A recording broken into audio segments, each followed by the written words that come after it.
विदर्भ आणि मराठवाड्यात तुफान पाऊस, हिंगोलीत पावसाचा हाहाकार, पुढील 4 दिवस मुसळधार पावसाचा हवामान विभागाचा इशारा। अजित पवार पक्षाची जनसन्मान यात्रा आज बारामतीत, शहरातून 2000 बाईकसह भव्य रोड शो, लाडक्या बहिणींशी साधणार संवाद।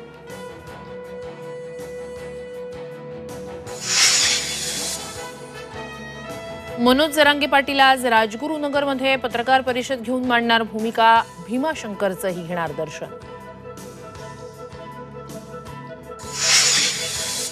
राष्ट्रपती द्रौपदी मुर्मू आज कोल्हापूर दौऱ्यावर, अंबाबाईचं घेणार दर्शन, भक्तांसाठी मंदिर 10 ते 2 बंद।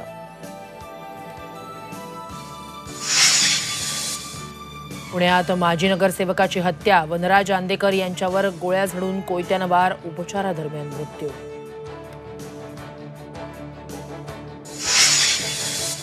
आवक कमी झाल्यानं भाज्यांच्या दरात 10 ते 20% वाढ, भेंडी, गवार, कोबी, घेवडा, फ्लॉवर महागले।